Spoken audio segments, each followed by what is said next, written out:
Hello दोस्तों, इतिहास के इस क्लास में आपका स्वागत है दोस्तों। तो आइए, अब 2 क्लास हो चुका है दोस्त। पाषाण काल ख़त्म हो गया और सिंधु घाटी सभ्यता ख़त्म हो गया। तो अब हम लोग आए हैं तीसरे चैप्टर पे, वो है वैदिक काल, जो कि एग्ज़ाम के लिए मोस्ट इम्पॉर्टेंट चैप्टर है दोस्त, क्योंकि यहाँ से बहुत सारे प्रश्न पूछे जाते हैं। मोस्टली वैदिक सभ्यता से किसी भी एग्ज़ाम में 1-2 सवाल तो रहते ही रहते हैं। तो ये चैप्टर जो है बहुत ही महत्वपूर्ण है। ये लगभग इसमें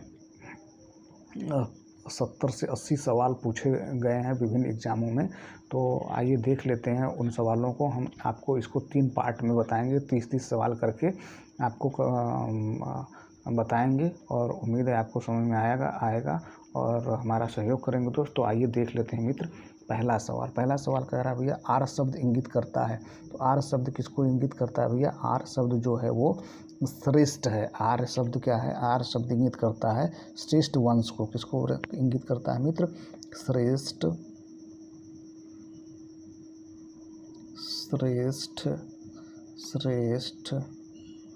वंश को। ठीक है दोस्त, किसको करता है इंगित? श्रेष्ठ वंश को इंगित करता है। ठीक है, नेक्स्ट क्वेश्चन देखिए। क्लासिकल संस्कृत में आर्य शब्द का अर्थ है, तो क्या है अर्थ भैया? एक उत्तम व्यक्ति। क्या है दोस्त? एक उत्तम व्यक्ति। क्या है दोस्त? एक उत्तम व्यक्ति। नेक्स्ट क्वेश्चन भैया, नेक्स्ट क्वेश्चन क्या है? सबसे पुराना वेद कौन सा है? सबसे पुराना वेद कौन सा भैया? तो ये क्वेश्चन का आंसर क्या है भैया? ऋग्वेद। क्या भैया? ऋग्वेद। ठीक दोस्त, ठीक है। आइए देखते हैं अगला क्वेश्चन। त्रयी नाम है किसका? त्रयी नाम है तो ये 3 वेदों का। किसका भैया? तीन वेदों का। ठीक है दोस्त, ठीक है। आइए देखते हैं अगला क्वेश्चन क्या है? पांचवा क्वेश्चन क्या है? किस वैदिक ग्रंथ में वर्ण शब्द का सर्वोत्तम नाम उल्लेख मिलता है? तो किस वेद में मिलता है भैया? ये मिलता है ऋग्वेद में। किस में मिलता है? ऋग्वेद में। ठीक दोस्त। क्वेश्चन नंबर 6 क्या है? वर्ण व्यवस्था से संबंधित पुरुष सूक्त मूलतः पाया जाता है भैया, तो कहाँ पाया जाता है? ये पाया जाता है ऋग्वेद में। किस में पाया जाता है भैया?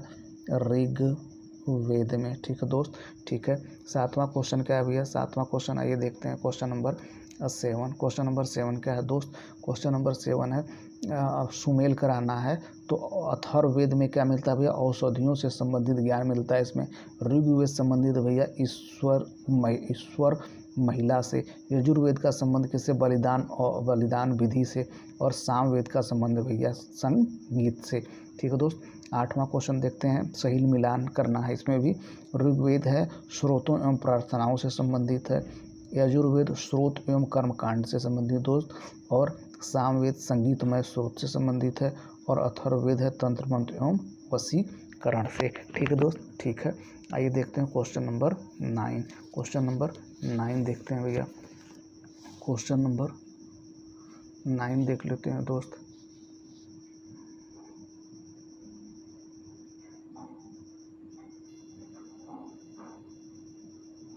क्वेश्चन नंबर 9 क्या है भैया?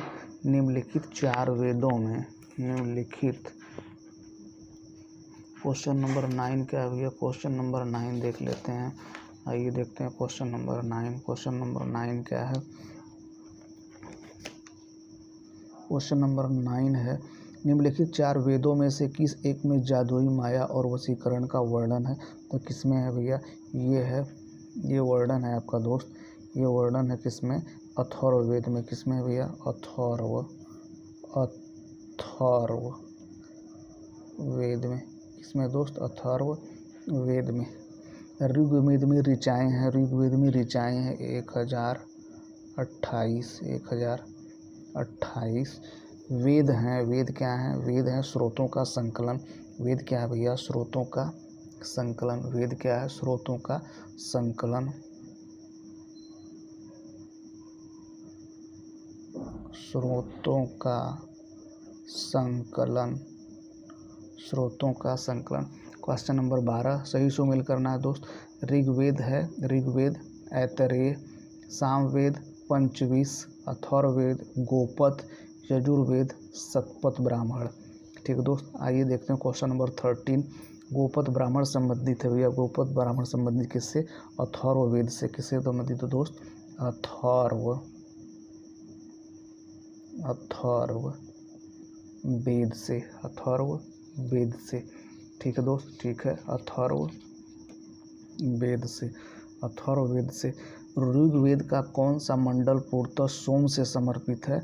अथर्व सोम और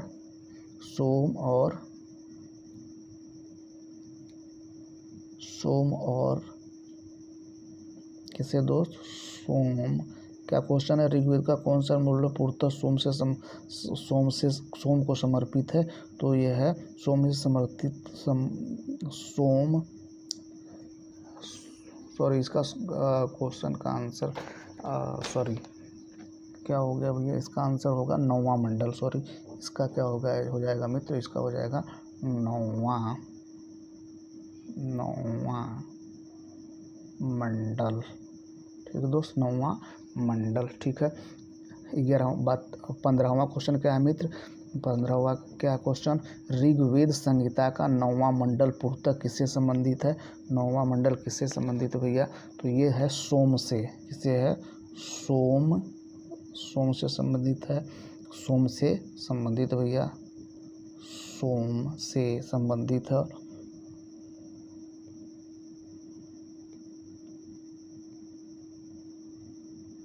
किससे संबंधित भैया? सोम से संबंधित है। किससे संबंधित है दोस्त? सोम से संबंधित है। ठीक है दोस्त, आइए देखते हैं करंट अफेयर सीरीज का अगला क्वेश्चन देखते हैं दोस्त। अगला क्वेश्चन 16 क्वेश्चन नंबर क्या है भैया? 16 क्वेश्चन नंबर है। क्वेश्चन नंबर 16 क्या है? यज्ञ समाधि विधि विधानों का पता चलता है। यज्ञ विधि विधानों का पता किससे चलता है भैया? ये पता चलता है यजुर्वेद से। किससे पता चलता है दोस्त?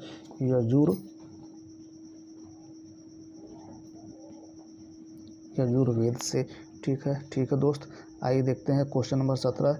जिसका संकलन ऋग्वेद पर आधारित है, जिसका संकलन ऋग्वेद पर आधारित है, वो कौन सा वेद है? वो है सामवेद है, सामवेद है। क्वेश्चन नंबर 18 क्या है भैया? क्वेश्चन नंबर 18, भारत के किस स्थल की खुदाई से लौह धातु के प्रचलन के प्राचीन प्रमाण मिले हैं भैया? तो यह है हस्तिनापुर। कहाँ दोस्त? हस्तिनापुर। ठीक है दोस्त, ठीक है दोस्त। क्वेश्चन नंबर 19 क्या है भैया? 19 क्वेश्चन उपनिषद पुस्तकें हैं। ठीक है, उपनिषद पुस्तकें हैं दर्शन पर आधारित। ठीक है दोस्त। क्वेश्चन नंबर 20 क्या है भैया? क्वेश्चन नंबर 20 क्या है?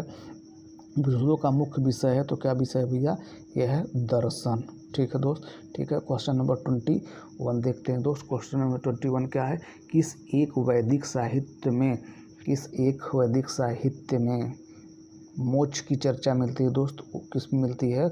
उपनिषद में। किस में मिलती है? उपनिषद में। किस में भैया? उपनिषद में। ठीक है दोस्त, उपनिषद में। आइए देखते हैं 22 क्वेश्चन नंबर क्या है भैया? आत्मज्ञान के विषय में नचिकेता और यम का संवाद किस उपनिषद में प्राप्त होता है भैया? यह है कठोपनिषद। किस में भैया?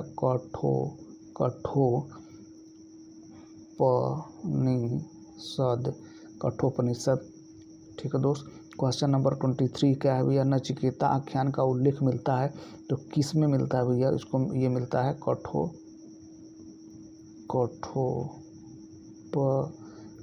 कठोपनिषद में। ठीक है दोस्त, ठीक है। आइए देखते हैं क्वेश्चन नंबर 24 देखते हैं दोस्त। क्वेश्चन नंबर 24 देखते हैं। क्वेश्चन नंबर 24 क्या है दोस्त? उपनिषद काल के राजा अश्वपति शासक थे। कहाँ के शासक थे भैया? ये थे केकय के। कहाँ के? केकय के शासक थे। ठीक है दोस्त। अगला क्वेश्चन है वैदिक साहित्य का सही क्रम कौन सा भैया? वैदिक साहित्य का सही क्रम क्या है? तो यह पहली होगा भैया वैदिक संहिताएं। वैदिक संहिताएं। फिर क्या होगा भैया? फिर होगा ब्राह्मण फिर होगा ब्राह्मण, फिर क्या हो दोस्त, अरण्यक, अरण्यक, फिर क्या होगा लास्ट में दोस्त, फिर क्या होगा उपनिषद। तो ये है आपका वैदिक साहित्य का सही क्रम। क्या होगा भैया, पहले होगा वैदिक साहित्य, फिर होगा ब्राह्मण ग्रंथ, फिर होगा आरण्यक और फिर होगा उपनिषद। तो ये है वैदिक साहित्य का सही क्रम। ठीक है दोस्त, आइए देखते हैं क्वेश्चन नंबर 26, 26वां क्वेश्चन क्या कह रहा है भाई, आरंभिक वैदिक साहित्य में सर्वाधिक वर्णित नदी कौन है। तो सर्वाधिक वर्णित नदी है जो वैदिक साहित्य में वो है सिंधु नदी। कौन है भैया, सिंधु नदी। ठीक है दोस्त, ठीक है। आइए देखते हैं अगला क्वेश्चन, वैदिक नदी अस्किनी की पहचान किस एक नदी के साथ की जाती है। तो किस में की जाती है भैया, इसकी पहचान की जाती है चेनाब के रूप में। किसके रूप में, चेनाब के रूप में की जाती है। क्वेश्चन नंबर 28, 28वां क्वेश्चन क्या है भैया, ऋग्वेद में किन नदियों का उल्लेख अफगानिस्तान के साथ आर्यों के संबंध का सूचक है भैया। तो ये है कुंभा नदी। कौन सा भैया, कुंभा, कौन सा है भैया, कुंभा और क्या है, कुरमू। कौन है, कुरमू। ठीक है दोस्त, ठीक है। आइए देखते हैं क्वेश्चन नंबर 29, वैदिक नदी कुंभा का स्थान कहाँ निर्धारित होना चाहिए। कहाँ निर्धारित होना चाहिए भैया, तो ये कहाँ है, अफगानिस्तान में, अफगानिस्तान में। कहाँ है भैया, कुंभा नदी का स्थान कहाँ निर्धारित किया गया है भैया, कहाँ निर्धारित किया गया है, तो ये किया गया अफगानिस्तान में। आइए दोस्त अब मिला लेते हैं कुछ प्रमुख स्थल हैं, वो वैदिक नदियां हैं और उनका प्राचीन नाम क्या था, वैदिक काल में इन नदियों का क्या नाम था और इस समय क्या नाम है। ठीक है दोस्त, आइए देख लेते हैं। ठीक है दोस्त, तो उस समय प्राचीन काल में, वैदिक काल में क्या नाम था विभिन्न नदियों का, और आधुनिक काल में इस समय जो है वर्तमान में नदियों का क्या नाम है। तो कुंभा जो नदी है ये प्राचीन नाम है, इनका आधुनिक नाम है, आधुनिक जो है वो काबुल में है। ठीक है दोस्त। फिर परुशड़ी नदी का प्राचीन नाम क्या, परुशड़ी है, वैदिक साहित्य में इसका नाम परुशड़ी था, जो कि वर्तमान में इसका नाम, आधुनिक काल में इसका नाम हो गया रावी नदी। ठीक है दोस्त, ठीक है। सदा नीरा जो वैदिक साहित्य में नदी थी, उसका वर्तमान में क्या नाम हो गया भैया, गंडक नदी।